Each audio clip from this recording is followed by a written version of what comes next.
Anderson, thank you so much. I'm Jake Tapper, and this is CNN Tonight live from Lviv in western Ukraine with breaking developments this evening on the shifting battlefield in the east of this country. The fight for Donbass is well underway. This is a region that has been partly occupied by Russians for years. That's very much at the heart of the justification for this Putin invasion.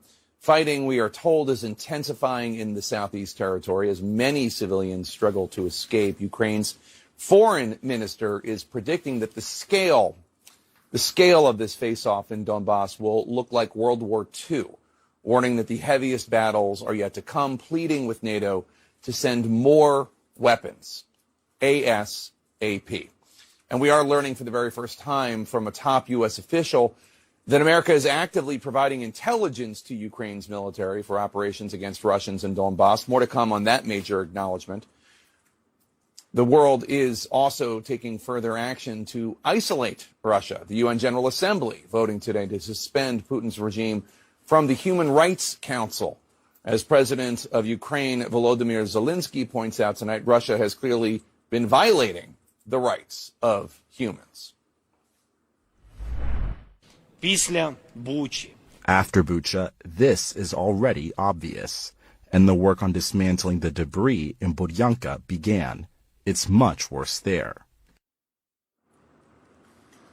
26 bodies were found under the rubble of two houses in the Kyiv suburb of Borodyanka today after Russian airstrikes. Again, those are only two houses, according to Ukraine's prosecutor general. Imagine how many more. More proof of the inhumanity. All hospitals in the Donbass territory of Luhansk have now been destroyed, according to one regional leader. Hospitals destroyed. All of them. Russians keep targeting them in the east, forcing many injured civilians to go west for care. I met with some of the wounded today, wounded civilians, when I toured a medical facility in the western part of Ukraine. I hope you'll stay with us to hear their emotional stories. And that's just a fraction of what's happening tonight all across the country. Nima Al-Bagher is with me here in Lviv with more on the actions of the United Nations today. But let's start with Matthew Chance, who is live in London with news of German intercepts of communications of Russian soldiers, ones that could bolster evidence of possible war crimes. Matt? Yeah, that these are potentially very significant because it's something that's been picked up by German intelligence. They've been briefing a parliamentary committee inside Germany about what exactly they've picked up. But what it seems to be from reports and from the sources that we've spoken to about the content of the intercepts is that they are radio communications linking Russian forces with specific killings that took place in Bucha over the past, that place north of Kiev, of course, where there's been so many atrocities taking place, that took place at the hands of Russian forces. Now, there's no end of evidence, of course, video evidence of the atrocities that took place there, the mass graves, the video we've all seen of the twisted corpses that have been filmed by soldiers and by passers-by and by people in that community. But, video of bodies and pictures of bodies does not equate to evidence of war crimes. And that's why potentially these German intercepts are so important, because that linkage between Russian forces and actual killings of people who can be identified appears to have been, from the reports we're seeing, have been made. And that may be important in the future when it comes to any possible prosecutions for war crimes that may or may not that may take place, or the question of whether it will take place and whether Russia would, comply with anything like that is another discussion altogether. But yes, potentially significant evidence for any future war crimes prosecutions. Matthew, in spite of the evidence, Putin's spokesman today continued to claim in an interview with Sky News that the images in Bucha, ones that our journalists saw with their own eyes, were fakes. He also made another notable remark. Let me play that. Let's go through it. You've lost thousands of troops. How many troops have you lost? We have significant losses of troops, and it's a huge tragedy for us. I have to say, I was surprised to hear him acknowledge the huge loss of Russian troops. What do you think is behind that? Yeah, I mean, look, he did then appear to acknowledge there have been thousands of troop losses, which is a significant departure from the last official figure that we had. I think it was on March the 25th that the Russian Defense Ministry said there were 1,351 Russian soldiers that have been lost, which is in itself a significant number, of course. There wasn't any sort of new figure given there by Dmitry Peskov, Vladimir Putin's spokesperson, but clearly, the groundwork is being laid and acknowledgement is being made that there are more losses than they've previously stated. Just to give you an indication about how many more there could be, today there were new figures released by the Ukrainian side. Now, of course, the Ukrainians, have an interest in beefing up those numbers, perhaps. But what the Ukrainians are saying is that they've counted 18,900 Russian troops that have been killed since this conflict began on February the 24th. 698 tanks, they say, have been destroyed, and 150 aircraft. So that gives you an indication. We've seen these horrific images of tank columns that have been destroyed in various locations in the country, and of aircraft being shot down repeatedly with the Stinger missiles that have been supplied to the Ukrainian armed forces by the United States and others. And so it does show you that whatever the Kremlin admit to, the losses do seem to be very, very significant indeed. We'll see if there are 18,900 dead, how many have been injured, how many have been captured. We're talking about potentially tens of thousands here. So no wonder the Russians are struggling to sort of fill their ranks with fresh troops to pursue and to push forward this offensive. Jake. All right, Matthew Chance, thank you so much. Really appreciate your insights this evening. I want to bring in a member of the Ukrainian parliament right now, Andrei Osadchuk.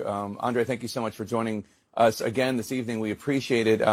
What's your take on what we just heard from Matthew Chance, a source saying that Russian troops discussed killing Ukrainian civilians in communications that the Germans intercepted?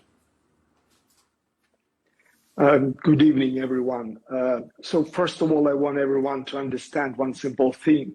Before the invasion started, we said to the world, we said to our partners, we said to the United States in particular, that Russians will come to kill. We knew that because we had very long experience in dealing with them. So it's not the first, not the second attempt of Russian Federation, Russian Empire to wipe off Ukrainians and even the name of Ukraine from the map. So it's very old paranoid ideas of Kremlin leaders to destroy Ukraine. So that's why it was very, very expected.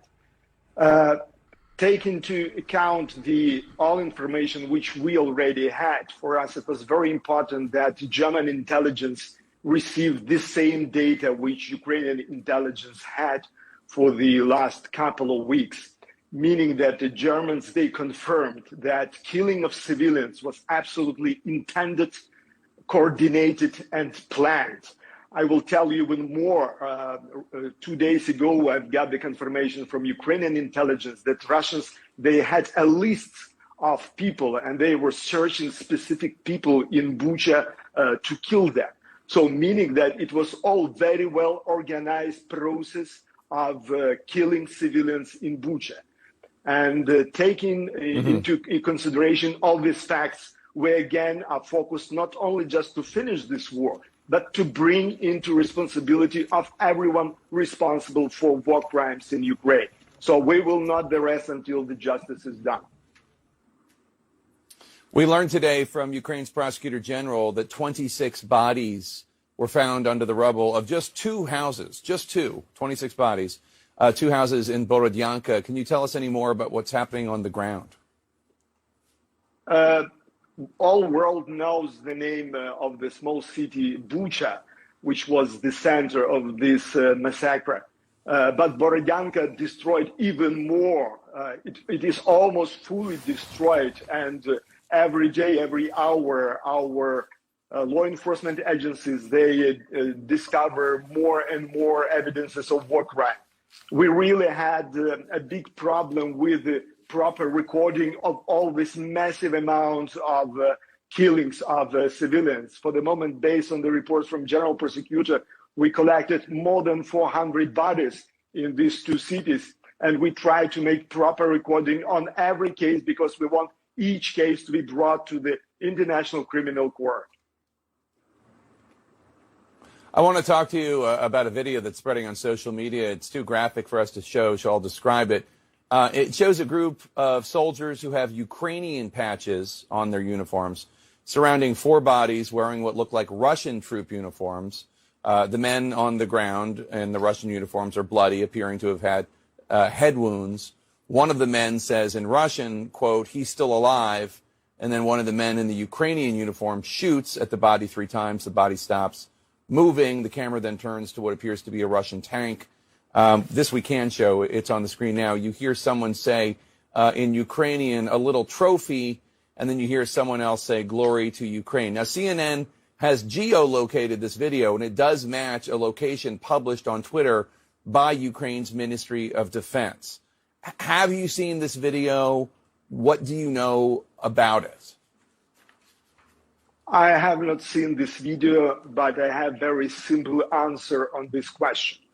Take into account all nightmare which we see in Ukraine with mass killing of civilians, with mass rapes and killing of kids and babies. We prefer not to change the focus of global attention to the war crimes. From another hand, Ukraine was always investigating any misconduct if ever happened on our territory. But today we see that Russians are using all possible measures to switch the focus of attention, to create different legends, to create different lies as they usually do. And again, they force us, me and you and anybody else, to speak about other things, but not about the fact of killing Ukrainian kids, babies, women, and men on the ground. So that's why I would prefer to be extremely focused and to punish the evil which is happening now in Ukraine first. Andrei Osadchuk, thank you so much for your time. Really appreciate it this evening. Coming up, how the U.S. is helping Ukraine prepare for operations in the Donbass region. Could that fight resemble World War II as Ukraine predicts? Insight from a former U.S. commander who helped run the war in Afghanistan. That's next. We're back live from Lviv. Our Ed Lavandera is live for us now from the key southern port city of Odessa. Ed, I understand you and your crew had to take cover from incoming fire earlier today. Tell us what happened. Hey, Jake. Well, a couple hours ago, we heard 2 loud explosions, and then shortly after, a barrage of air defense system, what we believe to be air defense system, firing into the sky. And, you know, the explosions sounded rather close. So, you know, as we have done in those moments, we've kind of seek shelter in the ground level, in a protected area to kind of wait these situations out. Air raid sirens were going off as well. There hasn't been a whole lot of information released about the details of this latest round of explosions and attack here in the Odessa region, only to one brief statement from military officials in this region saying that it was an infrastructure facility that was hit, but really much beyond that we have not received yet. As the fighting heads east, what are the people still living in the Donbass region being told to do? You know, many people are being urged that if they want to get out, this is the time to do it. In recent days, the fighting has started to escalate. There has been have been attacks on the very systems used by civilians to be able to escape the region. In fact, we understand that a rail line was attacked today, and that some 500 evacuees are trapped in a railway station. We've understand that has been happening multiple times in eastern Ukraine, and of course, this is the lifeline to be able to escape from these regions is getting on a train, because driving on the roads has become incredibly dangerous. So, you know, they're being urged that if they want to get out, this is the time to do it. the days and weeks ahead could be very long for the residents of eastern Ukraine.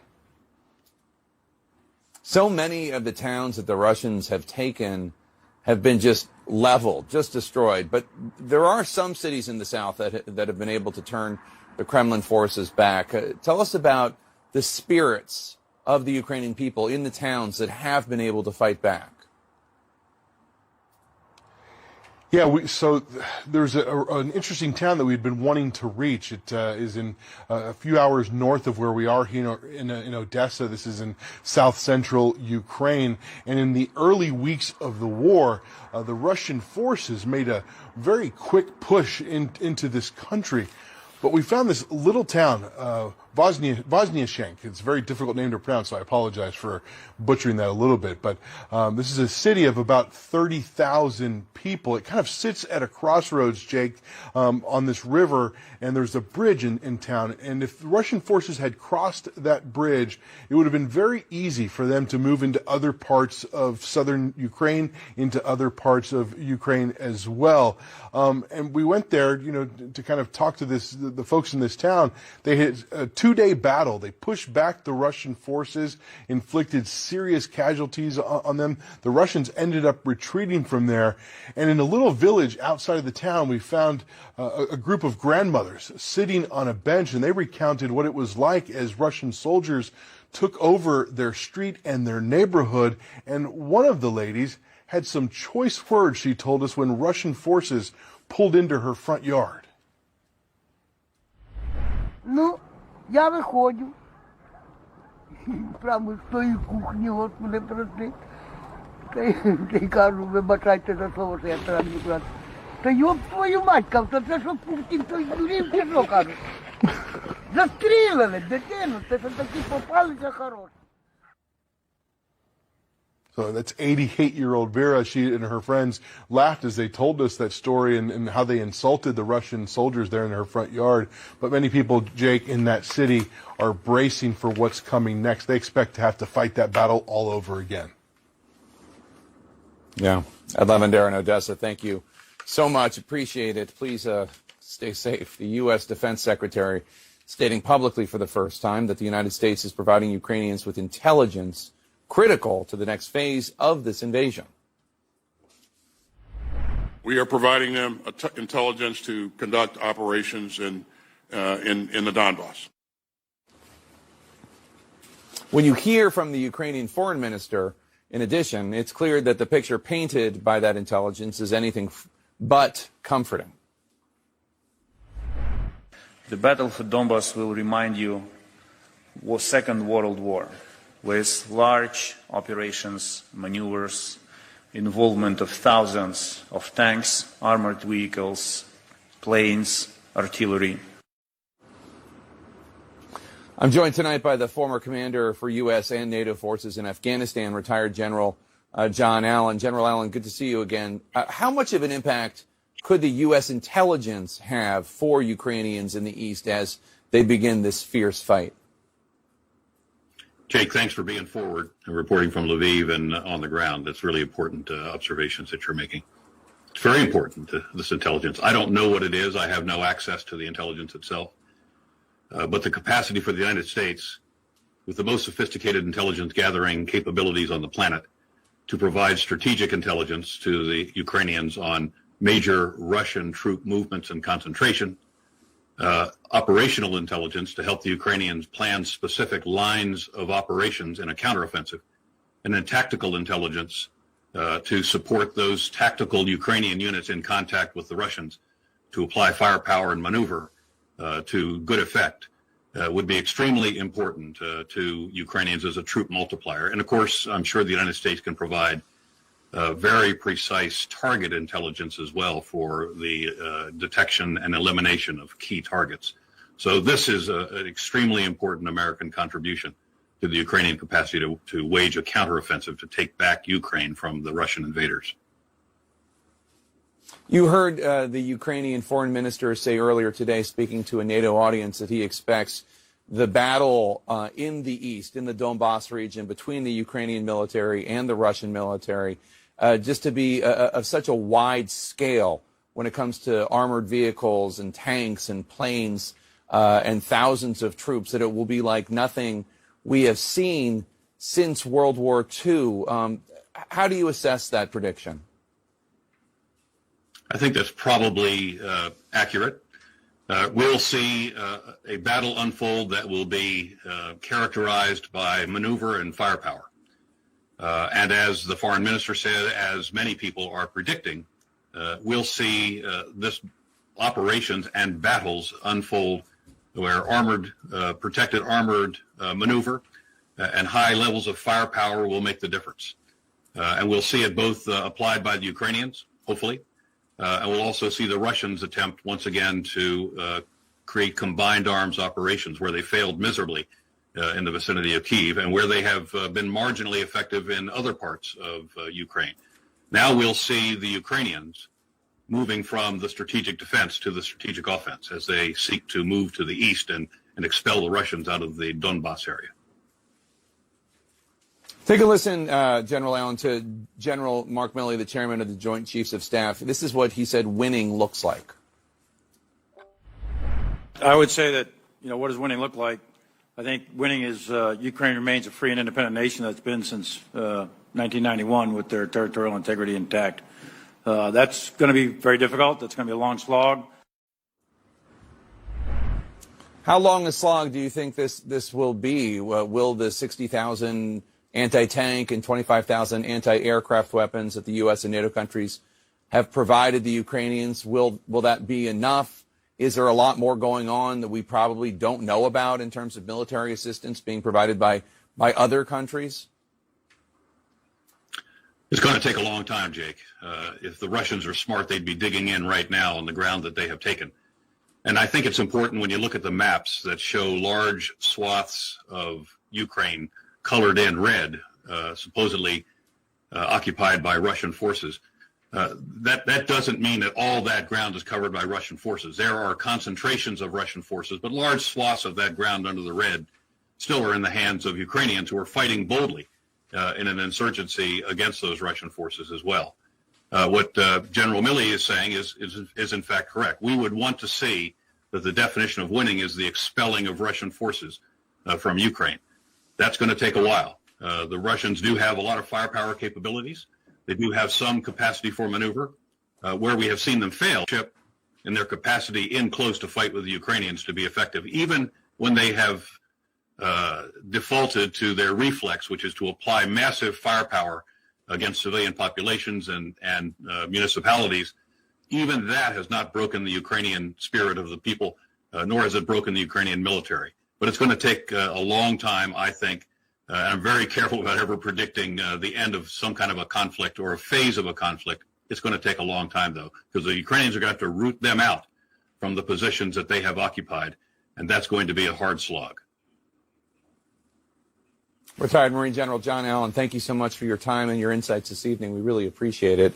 As we noted earlier, the Russians are targeting hospitals in eastern Ukraine, forcing many patients to flee their regions and travel to safer parts of Ukraine for basic treatment.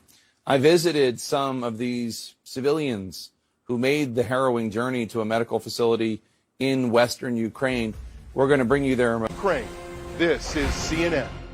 Closed captioning brought to you by InventHelp. Call 1-800-710-0020. Do you have an idea for an invention? Call today for free information. Call 800-710-0020.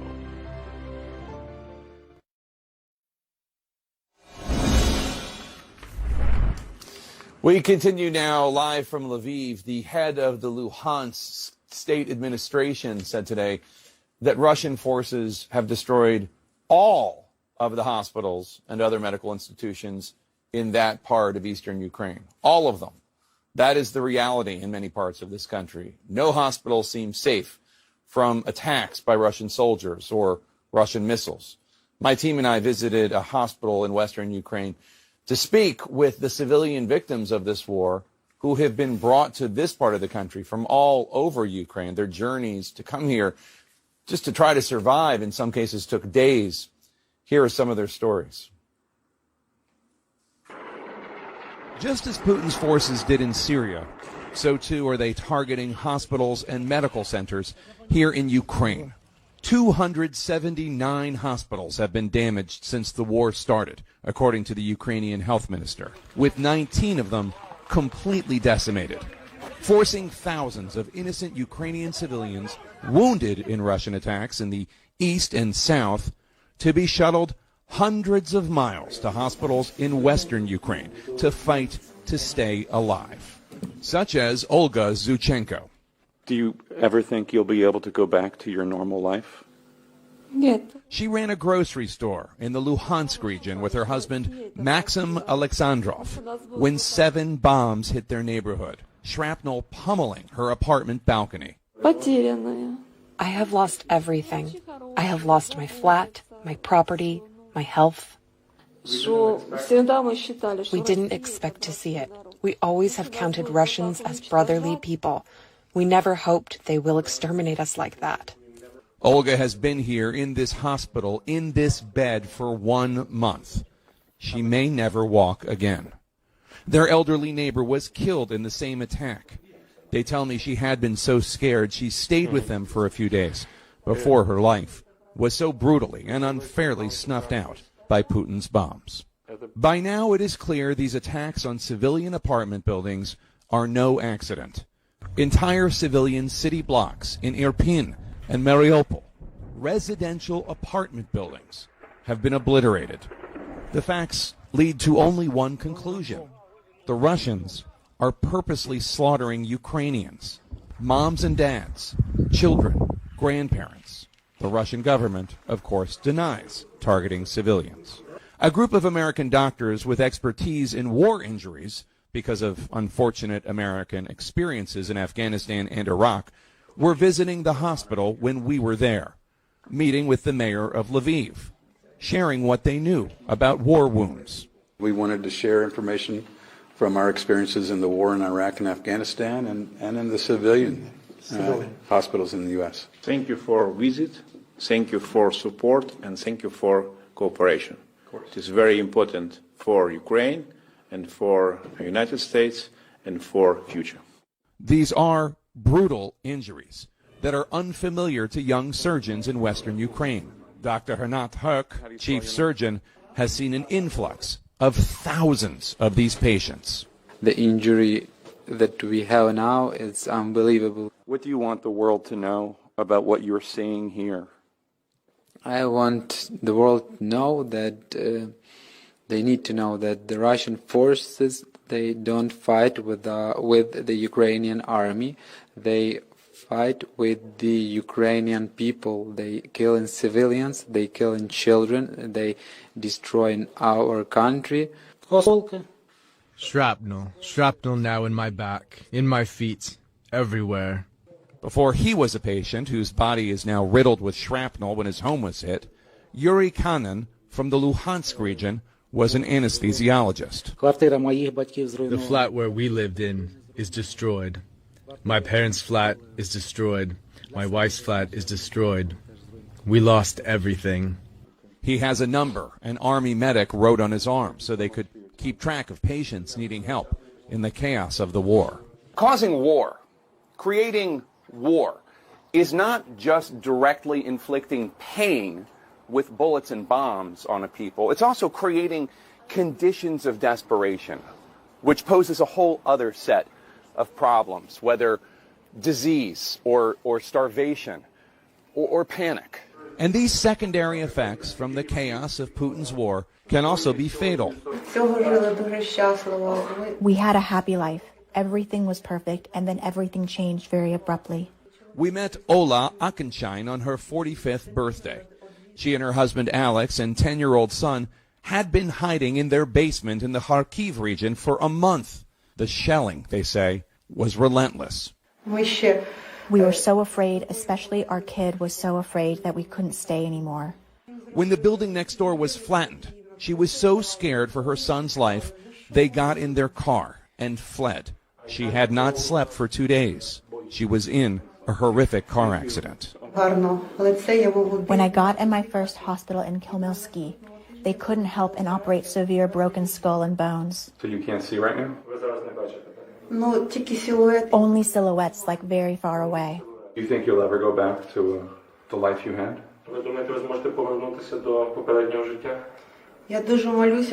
I hope it will. The school where my child learned has been destroyed, but I hope if our house stays safe that we will return, rebuild. Our neighbor will rebuild our village, our town. I love my Ukraine so much. I would only want to live here in Ukraine. Putin fashions himself an alpha male, a tough guy. One has to wonder why Putin thinks slaughtering civilians, seniors, women and children, mutilating women such as Olga and Olha, are those the actions of a strong, powerful man, or are they the actions of someone else, someone weaker and pathetic? Coming up, new CNN reporting Ukrainians describe being forced into so-called filtration camps. They say they were given two choices: go to Russia or die. That's next.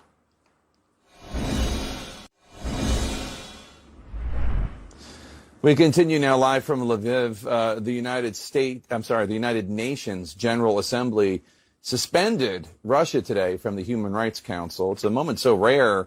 You see the delegates recording the vote tally on their cell phones.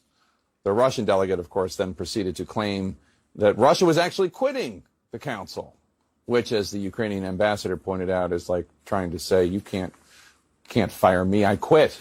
For context, the only other country suspended by the United Nations Human Rights Council was Libya in 2011 after Muammar Gaddafi launched that brutal crackdown on his own people. Let's bring in CNN Chief International Investigative Correspondent Nima Al-Bagher. Nima, what is the impact of today's vote, if any? Well, it will bring some relief, I think, from the White House's perspective, because it robs Russia of an incredibly powerful bully pulpit. And we already were starting to see that with the threats that Russia was making. If you don't vote in the way, in fact, if you even abstain, let alone vote against us, there will be consequences. I think we know the language they used was, we will perceive this as an unfriendly gesture. Mm. The worry, though, for a lot of those countries that did end up abstaining, like Egypt, is that they need Russia. Egypt's is dependent on something like 80% of its wheat comes from Ukraine and Russia. There are real consequences, and much of the international community is going to be looking to the U.S. to try and perhaps buffer some of the consequences of taking this kind of a strong stand. Yeah. Meanwhile, Russia's so offended by this action, this diplomatic action. There are reports of Russians taking survivors of places that they are assaulting, like Mariupol, to so-called filtration centers. What is the significance of that? Explain what that is. Well, we keep hearing Putin is a student of history, and this is very much meant to evoke some of the most haunting moments in the history of both this country and the region at large. This calls back to Stalin's deportation programs of the Crimean Tatars. This calls back to what happened in Chechnya that was so well documented. And when you start listening to some of the testimony that CNN was able to gather, it is incredibly chilling. The documentation, the detail, the photographing of these people from so many different angles, the concerns that they have that they will forever be haunted and chased down by the Russian state's apparatus of oppression. But again, it tells the world that Putin is willing to use, whether it's imagery from the Holocaust or imagery from the pogroms, he is willing to manipulate so much of what is most painful to not just this region, but the world at large. Yeah. We want to share an update given tonight by a badly injured fellow journalist, Benjamin Hall of Fox News. As you may recall, two of his Fox colleagues were killed last month when their vehicle came under fire outside Kyiv. Benjamin Hall just tweeted out this photograph of himself and these words on his account, quote, "To sum it up, I've lost half a leg on one side and a foot on the other. One hand is being put together. One eye is no longer working. And my hearing is pretty blown. But all in all, I feel pretty damn lucky to be here. And it is the people who got me here who are amazing." We just want to note that announcement from Benjamin Hall and send him our best wishes for his continued recovery in such a horrible, horrible incident with him and his Fox colleagues. Obviously, the photojournalist was killed and the other producer was killed as well. Well, it speaks to the consequences of bearing witness, and especially, I think, the message that Russia wants to send about the consequences of bearing witness.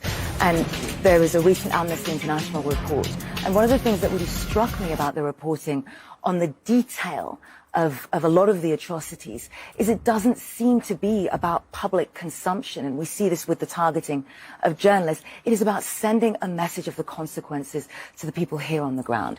So when you see all of that, we're not seeing trophy videos. We're not seeing a lot of what we've seen in other conflicts like Syria or Ethiopia.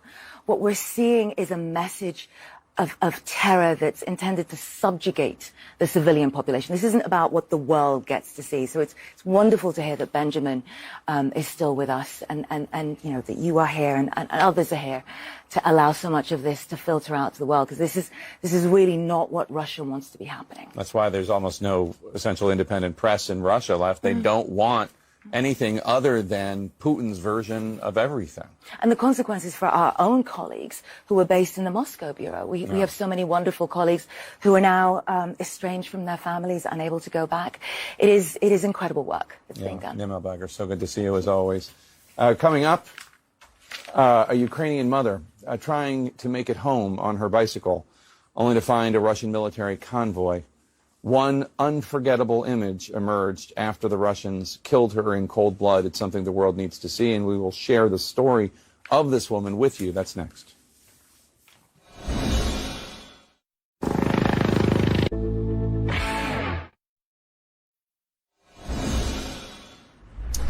And we're back live in Ukraine. There have been already, just in the 43 days of this war, so many haunting images, especially out of Bucha. But I cannot get this one out of my mind. This lifeless hand of a woman gunned down by a Russian tank, we have found out. CNN's Phil Black shares her story. A warning, what you're going to see next is at times rather graphic. Irina Filkina in a happier time, before the Russians came. It's likely this video shows Irina after the invasion in early March, just moments before her death. She's seen cycling through Bucha, heading towards a large number of Russian vehicles. As she approaches a corner, she dismounts. One of the vehicles fires. She moves around the corner, out of sight, and it fires again and again, at least 5 more times. Then, a large muzzle flash from a second concealed vehicle. Moments later, smoke rises from near that corner. A different video, geolocated by CNN, to the same corner shows a dead woman on the ground next to a bike. Other images of that body clearly show her hand and her distinctive nails. The woman who only recently taught Irina how to apply makeup recognized them instantly. He drew hearts on her finger because she started to love herself. This woman was incredible. Olga Shiruk didn't need to see the nails to know that was her mother's body. She tells me she doesn't know what she feels now. It's such a void, she says. When I saw it was my mother, the war faded away. The war ended with her, and I lost the war. Olga says her mother called her while she was cycling that day, not long before she was killed. She'd been sheltering at her workplace and decided to go home because she thought it would be safer. Tell us about your mother. How would you like the world to know her? She says Irina had a hard life, overcoming obstacles, only really starting to live in the last 2 years. But she could do the impossible and inspired others to believe they could too. Elsewhere in Bucha, someone recorded the moment 3 men were found, all face down in a yard, all shot in the head. This video is how Olga Goraviluk found out her son Roman and son-in-law Sergei had been killed. She says, I don't want to live anymore. The grief. I cry day and night. I don't know how to live. Images from Bucha have taught the world undeniable truths about the brutality of Russia's invasion. For some, that knowledge is deeply personal and impossibly painful.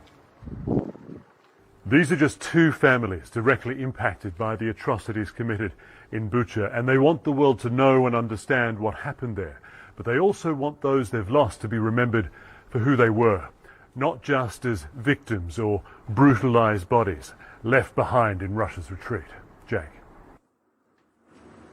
So Black, thank you so much. Really appreciate it. We'll be right back.